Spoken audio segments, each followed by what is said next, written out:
자, 이번 차시에서는 이제 부계부죠, 부계부. 여러분 부계부 정말 중요하게 공부하고 계시죠? 부계부 중요합니다. 자, 부산상 부위는 이거 세법학에도 중간에 좀 어렵게 출제가 좀 최근에 되기도 했고요. 최근이라고 해서 좀 오래됐는데 어쨌든 뭐 안에 약간 뭐 내용이 판례 내용 가지고 좀 나왔던 이제 그런 부분이 있고 좀 이따가 뭐 말씀 잠깐 드리겠지만 자, 어쨌든 부산상 부위는 우리가 늘상 많이들 이제 공부하고 계신 내용이긴 한데 자, 일단 나올 수 있는 게 양이 좀 많잖아요. 그래서 이제 쪼개서 가지금 쪽은 좀 중요하니까 이제 별도로 차시를 만들어서 이제 다음 차시에 진행할 거고요. 일단은 기본적인 내용 위주로 좀 짚어보겠습니다. 자, 부계부는 일단은 이제 취지가 이거는 세법에서만 나오는 거죠. 이제 이게 뭐 탈세와 절세 사이에 끼는 거 아닙니까? 절세는 납세자의 권리고요. 탈세는 어떤 범법행위, 위법한 행위가 되는 건데 이거 법을 어기는 행위 그거 아니야.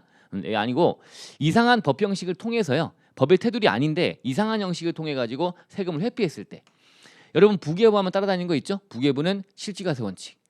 그 다음에 수평적 공평. 국기법 할 때 그래서 셋은 실과 바늘 개념이다라고 했죠. 그래서 부계부 부당행위를 바로잡겠다.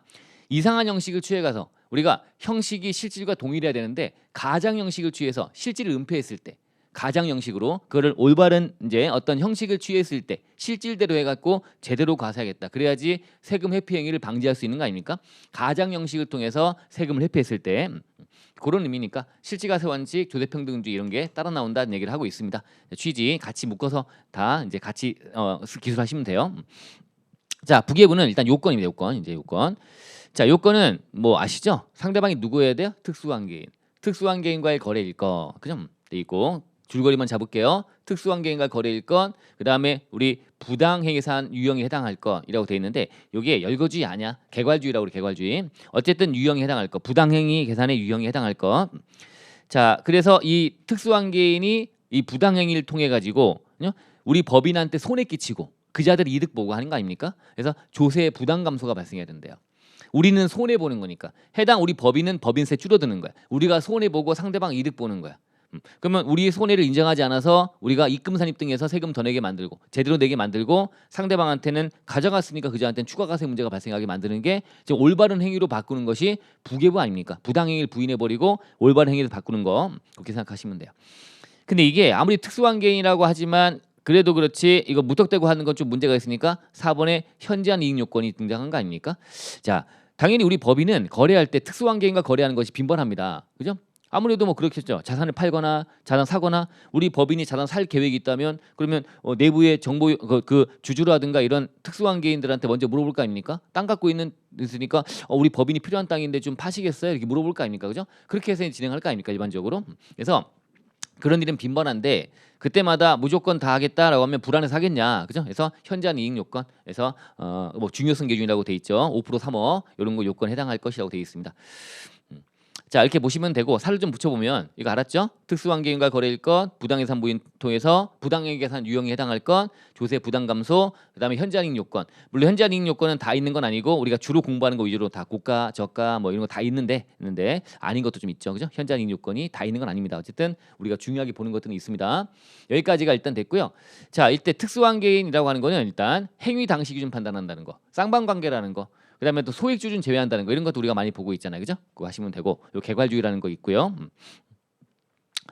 자, 여기 특수관계인 아닌 자와의 거래이거나 특수관계인과 거래인데 정상적인 거래는 부계부를 하지 않는다라고 되어 있습니다. 이때 특수관계인과 거래일 때도 정상적이라면 이때는 부계부를 하지 않는다. 요게 약간 의미가 있는 거니까 뒤에 음미해 보시면 된다.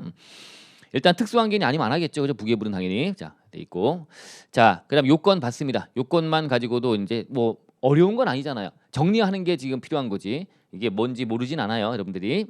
자, 그다음에 부계부를 적용하면 효과는 어떻게 되냐? 효과도 한번 먼저 보자. 효과.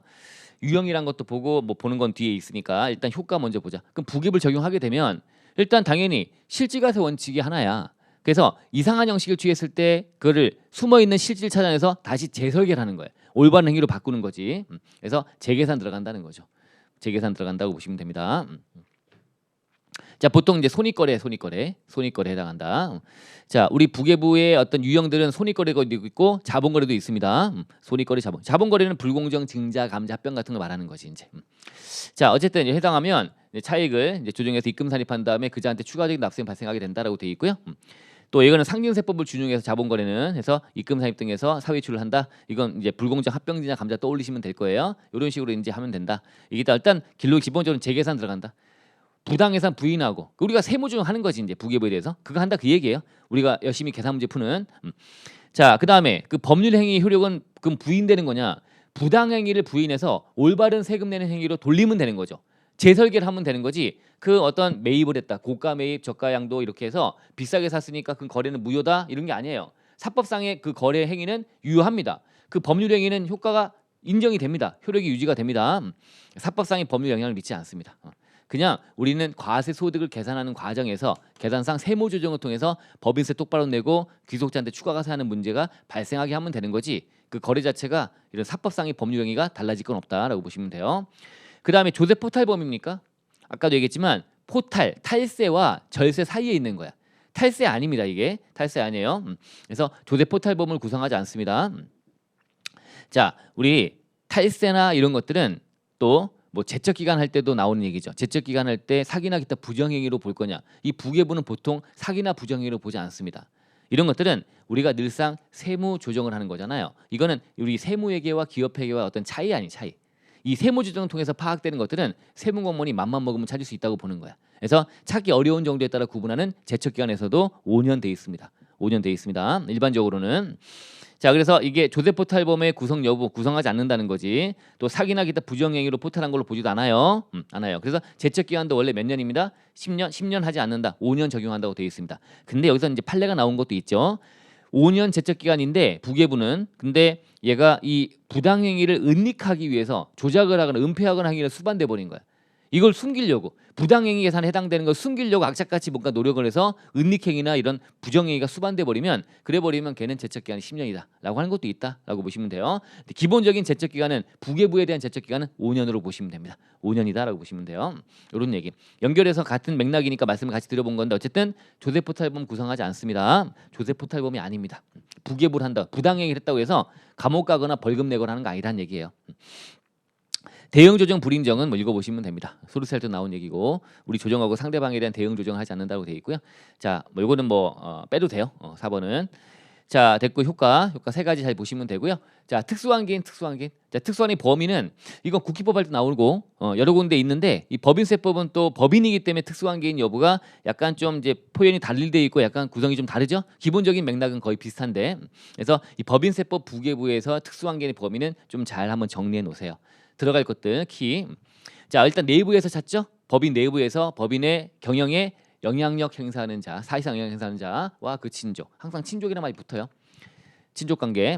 자 그다음에 내부의 주주 및 그 친족. 이때 소액 주주는 제외하고요. 그다음에 임직원 또는 임직원의 재산으로 생계 유지하는 자, 생계 유지하는 자와 친족 이렇게 돼 있죠, 그죠? 그래서 1번, 2번, 3번이 내부적인 걸로 보면 돼요.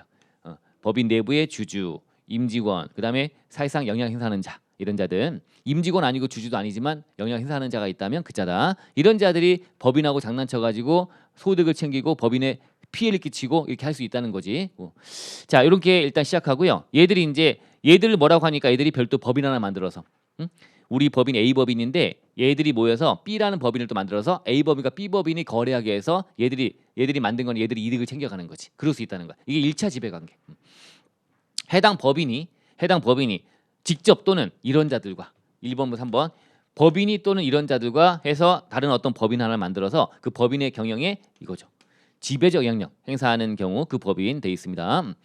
요것도 뭐라고 하니까 또 다시 2차 지배관계 만들어서 얘들과 4번의 얘와 합쳐갖고 또 다시 어떤 법인의 경영에 지배적 영향력 행사하는 그 법인까지 있다. 여기까지만 지금 하고 있어요. 그 다음 단계가 또 3차까지 가진 않아요. 2차까지 자 돼 있다. 이때 지배적 영향력이라고 하는 것도 좀 외워놓으면 좋을 것 같은데 이건 뭘 말하는 거냐? 이거는 영리법인일 때는 우리가 어떤 법인에 지배한다고 할 때 영리법인을 지배할 때는 30일 이상 출자 어느 하나에 또는 사실상 영향력 행사 요거 둘 중에 하나 출자했거나 영향력 행사하거나 사실상 임원에 임명을 한다든가 뭐 이런 것들. 그다음 비영리법인일 때는 이때는 30일 이상 출연하고 그 중에 한 명이 설립자 또는 법인 이사의 과반수 차지하고 있대요. 이렇게 또는 어느 하나입니다. 어느 하나. 이러면 지배적 영향력 행사한다고 보는 거예요. 자 이렇게 된다.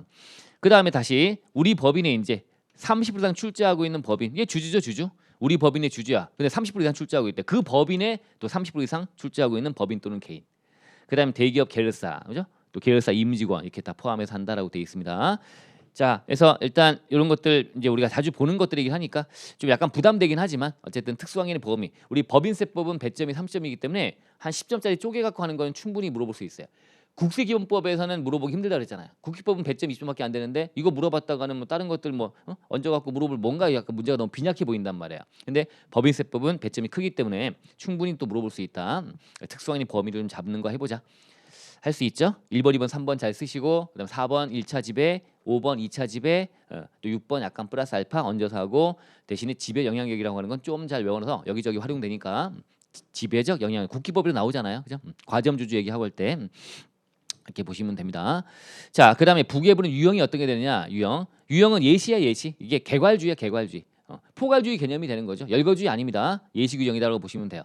자, 근데 크게 여기 뭐 개정 내용도 좀 들어가고 막 그렇게 있는데 일단 손익거래다 크게 그다음에 자본거래다라고 하고요. 여러분들 우리가 많이 하는 거 있잖아요. 고가양수, 고가매입, 저가양도. 비싸게 샀다, 싸게 팔았다. 손해 봤죠? 그다음에 금전이나 이런 것들 무상 절하 뭐 이거 우리 주로 어떤 게 있어요? 고가매입, 저가양도, 부당임대차. 임대료 덜 받거나 안 받거나 부당임대차. 일단 부당 용역 제공 대가를 덜 받거나 안 받거나 그 다음에 가지금이죠. 돈 빌려주고 그죠? 금전이나 자산 같은 걸 빌려주고 그 이자를 제대로 받아야 되는데 덜 받거나 안 받거나 이런 것들이 들어가는 거니까 그 틀 내서 우리가 많이 공부하는 내용 몇 가지 쓸 수 있으면 돼요. 손익거래다. 그래서 하시면 되고요. 근데 이렇게 뭐 저가양도다 비싸게 팔았다 그러면 뭐라고 한다고 돼 있는데 보니까 스톡옵션 행사하는 거야. 이거는 당연히 싸게 팔아야죠. 그죠? 싸게 살 수 있게 기회를 줘서 열심히 일하게 만드는 거 아닙니까? 스탁 옵션 자체가. 이걸 또 막으면 안 되지. 그죠? 그래서 이런 거라든가 사택 같은 것도 또 이건 부당 임대차 적용하면 안 되잖아요. 사택은 누구만 뭐라고 하는 거야? 출자 임원만. 그래서 소액주주, 비출자 임원 직원들한테 한다면 이건 제외. 이런 거 제외된다고 돼 있네요. 그래서 우리가 이거 아니다라는 걸 또 공부하는 거지 우리가. 이게 보시면 돼요. 뭐 장애인 표준사업장 들어왔으니까 이렇게 보시면 되고요. 이런 것 좀 얹어가지고 할 수 있으면 좋겠고 유형을 물어본다 가능성이 높지 않죠. 예시니까. 근데 예시 안에서 몇 가지를 또 물어볼 수 있으니 기본으로 한번 봤고요. 밑에 이제 이런 것도 있고 다 손해 본 것들이죠. 돈이 안 되는 자산을 왜 매입하니? 불량인 걸 왜 바꿔주니? 새 걸로. 불량 채권을 왜 돈 주고 사니? 남의 출연 거 왜 대신 부담하니? 다 손해 본 것들이야. 이렇게 보시면 되고요. 자, 여기 4번부터 쭉 이제 뭐 이런 것들은 이제 뭐 5% 3억의 현저한 이익 요건을 따지지 않는 거 아닙니까? 그죠? 현저한 이익 요건은 우리가 중요하게 보는 고가 매입, 저가 양도, 금전 뭐 이런 자산 임대차 같은 거라든가 가지금 인정이자 같은 것들 이런 거 적용한다고 보시면 됩니다. 자, 이때 부계부를 판정하는 시기는 행위 당시 기준이에요. 행위할 당시 기준 판단한다라고 보시면 됩니다. 행위 당시 기준 판단한다. 행위할 당시 판단하는데 우리 불공정 합병 있잖아, 합병은 이때 특수관계 법인끼리다라는 요건도 추가돼 있잖아요, 그죠? 주주 간의 특수관계뿐만 아니라 법인 합병할 때 합병하는 법인끼리 특수관계도 따지는데 그때는 합병 등기에 속하는 사업자 직전 사업 개시일부터 합병 등기일까지 기간에 따른다고 되어 있기 때문에 요거로 판단하는 게 좀 다르네요. 이렇게 해서 좀 넣어놨다. 이런 건 선택 사항입니다. 판정 시기 일단 행위 당시 빠뜨리면 안 돼요. 행위 당시 행위할 당시 기준 판단한다. 이렇게 보시면 됩니다. 자, 그다음에 이제 판단 기준인데. 부계부는 판단할 때 뭘로 판단해요? 이제 시가를 가지고 되는 시가. 우리 부계부라고 항상 우리가 시가, 그죠? 대가 이거 아니야? 시가 대가. 그다음에 현저 5% 3억 있으면 그다음에 이제 마지막에 세무조정 이 틀 아닙니까? 시가, 대가, 현저, 세무조정. 이때 말한 이 시가는 뭐지라고 하는 거야. 시가는 자 외우자. 시가는 이렇게 돼 있어. 이 표현 정확히 건전한 사회 통념 및 상관행과 시가를 기준으로 한다 이렇게 돼 있어요. 표현이. 부계부 할 때는 건전한 사회 통념 및 상관행과 시가를 기준으로 한다 이렇게 돼 있습니다. 이때 시가가 뭔지에 대한 입증 책임은 누구한테 있다고요? 과세관청에 있다라고 돼 있네요. 자, 그 이때 시가는 구체적으로 어떻게 구하는 거예요?라고 했더니 이 시가가 이제 제3자들끼리 거래하고 있는 가격. 우리가 특수한 게 없는 자와 거래해 오는 가격이 있다면 그 가격을 하겠대요. 이게 여러분 부가가세 공부했잖아요. 부가세 그거 할 때 보시면은 그 비계삼일이라고 외웠던 거 기억나요? 그거야. 비계삼일. 여기도 있네요. 비계삼일. 그죠? 비특수관계인간 계속 거래하고 있던 거 우리가 특수관계 없는 비특수관계인과 거래하고 있던 거 아니면 제3자들끼리 일반적으로 거래하고 있는 가격이 있다면 그걸 하겠다. 별거 아닌데 비계삼일 이렇게 한다. 비계삼일. 자, 근데 이런 것들 구하려고 했더니 못 구하겠대요. 못 구하면 시가를 모르니까 그 다음은 감상이다. 맞죠? 감상적이다. 감정가액이고 모르면 상징법이다라고 되어 있습니다. 감상이다라고 보시면 되고요. 감상. 이때 감정가액이란 거는 이제 주식은 제외한다는 것도 있고 다 알죠, 그죠? 감정가액이 2개 이상 있으면 평균액을 한다는 것도 있고 막 그렇네요. 이렇게 이런 것들 1차 때도 많이 들어보신 내용이다라고 보시면 되고요. 자, 여기 이제 부계부 할 때 시가 기준이에요. 시가. 근데 요 시가는 보통은 매매거래 시가죠. 고가 매입 저가 양도 같은 것들. 자, 근데 얹어서 금전 대차 거래 시가가 이제 가지급 인정이자 말하는 것, 인정이자율을 말한다. 요것도 알아놓으시면 될 것 같고요. 그죠? 가지급 인정이자율 저기 돼 있고, 요거 3번에 자산 임대차 용역 제공에 대해서도 이제 시가 모르면 산시 갖고 하는 것들 다 있죠. 이런 간단하니까 이제 쓸 수 있죠, 여러분들은. 임대차 같은 경우에는 임대료의 시가 아니에요, 임대료 시가. 임대료 시가를 모르면 자산 시가를 갖고 온대요. 임대료 시가인데 지금 301호의 시가야. 301호 임대료 알고 싶어. 임대료 자산 시가의 반 마이너스 전세금 등에다가 정기임대율 곱하기 30일수. 그러니까 적수로 반영하는 거지, 말하자면 적수. 자산 이게 적수일 때 이게 들어가는 거지. 말을 구체적으로는 적수가 들어간다라고 보시면 되겠죠. 얘도 적수가 반영된다고 보시면 되는 거야. 용역 제공에 대해서는 이제 원가 대비 이익률을 붙여가지고 이제 구한다고 하는 거니까 이렇게 돼 있다라고 보시면 돼. 아래쪽에 있네요. 이렇게 이런 것들을 얹어서 좀 봤고요. 요게 좀 있고, 그 다음에 우리가 중요하게 보는 게 가지급 인정이자잖아요, 그죠? 근데 요거는 이제 시험에 최근 아니고 좀 지났는데 물어봤다 이거죠. 이런 것도 물어봅니다. 이런 게 시험에 세법하게 나오고 있는 거야. 나오고 있는 거야. 근데 인정이자율은 당연히 뭐 최근에 나왔다 하더라도 여러분들은 뭐 이거는 우리가 당연히 좀 공부를 하시면 좋죠. 어차피 세무회계 문제 풀 때 필요한 거니까. 금전 대차 거래에서의 시가야. 인정이자율. 원칙은 뭐예요? 자금 대여 당시에 가중 평균 차입 이자율. 자금 대여할 당시에 가중 평균된 차입 이자를 한다. 이때 가중 평균 차입 이자를 할 때는 채비 특은 제외하죠. 이거는 채권자 불명 사채, 비실명 채권 등은 이건 없는 거나 마찬가지고, 특수환기는 짜고 할 수 있으니까 제외한다. 채비 특 제외한다. 제외한다. 제외하고 그 제외한 차입금들 가지고 가중 평균 내는 겁니다. 이렇게 원칙 설명할 수 있어야 돼요. 자, 근데 예외로 이제 이걸 안 하고 당좌 대출 이자 고시가 돼 있는 요걸 하겠다는 겁니다. 요걸 하는 경우는 보니까 요거 구하고 싶어도 채비특이로만 돼 있는 거야. 이건 제외하고 해야 되는데, 아니면 차입금이 아예 없다는 거야. 차입금이 없거나 채비특밖에 없대요. 그럼 못 구하잖아. 이게 기억이고, 또 이 니은도 뭐냐면 우리가 지금 우리 법인이 특수환기인한테 돈 빌려주고 가지급해주고 이자 받을 거 구하는데, 그 특수환기인 그 상대방 그 차입한 그자의 가주배경 차입이자율 이보다 우리 가주배 차입이 높은 거야. 우리가 예를 들면 여기는 뭐 법인이지만 어떻게 대표이사한테 돈을 빌려주고 이자 받아야 되는데, 대표이사가 개인적으로 이제 남의 돈 빌렸을 때 이자 갚는 게 나오는 가중평균 차입이자율이 만약에 3%야. 근데 우리 법인은 10% 받아야 된대. 웃긴 거잖아요. 우리 법인은 대표이사한테 10% 받으려고 지금 해야 된다고 하는데, 대표이사가 개인적으로 돈 빌리면 3%만 내고 빌릴 수 있는 거예요. 그러면 이건 불합리한 거지. 그래서 이런 것들 기억 니은은 이게 이제 우리가 흔히 불능이라고 부르는 거지. 그다음에 5년 초과했대요. 그럼 이건 곤란. 야, 너무 시간 지났다 이거죠. 곤란하다. 그다음에 이걸로 하게요. 시가 선택해버려서 선택하면 그 모든 대금에서 선택 사업연도 플러스 2년, 이게 3년 동안 적용한다고 되어 있습니다. 또 지나면 다시 또 선택하면 또 이제 그다음에 1년, 3년이 되겠죠. 이제 그 연도 플러스 2개 계속 선택하면 연장되는 걸로 보시면 됩니다. 이렇게 보시면 된다. 자, 이런 것들을 쓸 수 있게 만드시는 게 필요하고요. 이런 걸 물어봤다는 거예요, 시험에. 그죠? 다 나온다 부분 이렇게 보시면 됩니다. 됐고요. 이게 시가 산정. 자, 그 다음에 이제 상장 주기 시가라고 하는 것도 별도로 정리할 필요가 좀 있다는 거지. 상장 주기에 대한 시가. 자, 상장 주식은 자 우리가 아래쪽에 현저한 이익 요건이 있지 않습니까? 5% 3억. 요거 따질 때 위에 상장 주식은 현저한 이익 요건을 따지지 않는데요. 아시죠, 그죠? 상장 주식은 자 상장 주식은 그러면 시가가 뭐야? 상장 주식은 그냥 거래소에 거래한 가격이래요. 내가 지금 거래했는데 그게 시가냐 따져보는데 그게 시가래. 그러면 이런 한 푼도 차이가 안 나는 거죠, 그죠? 거래소에 거래한 가격이 시가래요. 상장 주식에 대한 시가는 지금 거래했대. 내가 특수환경에 거래했으면 부계부를 해야 될 거 아닙니까? 고가인지 저가인지 따져가지고 하려고 했더니 그 거래한 가격이 시가래요. 그럼 당연히 이거는 뭐 1원도 차이가 안 난다가 되는 거 아닙니까? 그 금액이 시가가 돼버리는 거니까. 자, 그래서 되는데 예외 다음에 어느 하나 해당되는 거는 때는 종가래. 종가 최종 시세 가격. 종가 그날의 종가로 하겠대요. 자, 이거는 거래소에 거래한 가격을 하는 게 맞는데 보니까 너 장외 거래했니? 장외 거래 또는 대량 매매했니? 이건 대다수가 장외 거래죠. 일반적으로 대량 매매는 장 내에서 대량 매매한다 쉽지 않을 겁니다. 어쨌든 장외 거래 또는 대량 매매래요. 이런 것들에 대해서는 지금 네가 특수환경하고 짜고 칠 수 있다라고 보기 때문에 고가 매입 저가량도 지금 조정하려고 하는데 이게 장 내에서 거래가 됐대요. 그러면 다수가 경쟁하는 그런 상황에서 거래가 된 금액이니까 그 시가로 봐줘야 되겠지. 그 얘기야.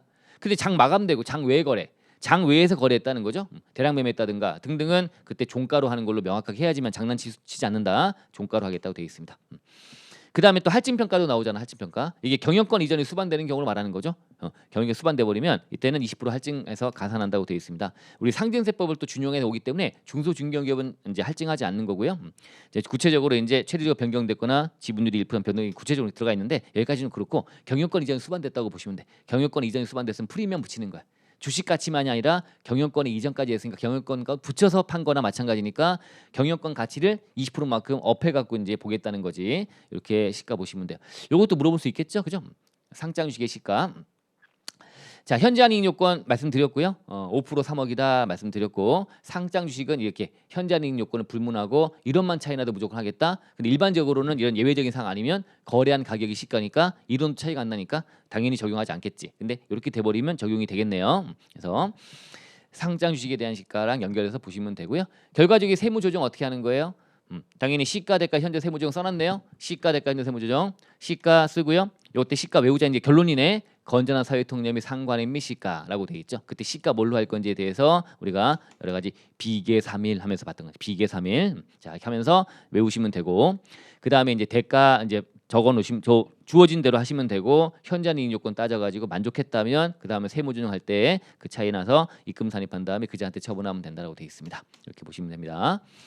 시가 대가 현재와 세무조정하니까 우리가 또 기억나야 되는 분은 상증세 공부했잖아요. 징역 예시 쪽에 고가 비싸게 팔면 이득이죠. 징여받은 거지. 고가 양도. 그다음에 저가 양수. 싸게 샀다 비싸게 팔았다. 그럼 이득 본 거니까 징여세 내는 거야. 징여세. 그 규정할 때도 시가 대가 현재 거기는 징여재산가액이 되는 거죠. 시가 대가 현저 징여재산가액. 이 틀 그대로 가면 된다 그랬잖아요. 그죠? 이렇게 같이 보시면 되겠네요. 자, 됐고요. 이제 판단하는 어떤 판례 잠깐 여기 약간 얹어 볼게요. 자, 부당상 부인을 판단하는 기준. 요게 이제 시험에 나왔던 거야. 기출 문제로. 자, 부당행위다라고 하는 거는 우리가 결론 우리 법인이 특수관계인하고 거래하면서 손해 본 거잖아. 손해 본 거니까 손해 보면 그게 부당행위다. 우리가 손해를 끼치면서 상대방 이득 보고 그럼 우리 손해를 부인해서 가산 조정해서 우리가 세금 더 내게 만들고 그자한테 추가 가세하고 이거 논리 아닙니까? 자, 그런데 아무리 특수관계인과 거래지만 이게 우리가 손해 본 것이 합당한 이유가 있어 그런 거야. 우리 경제적 합리적 경제인 관점에서 누구나 경제 주체는 누구나 특수관계인이든 뭐든 따지지 않고요. 누구나가 손해 보려고 하는 자가 누가 있어.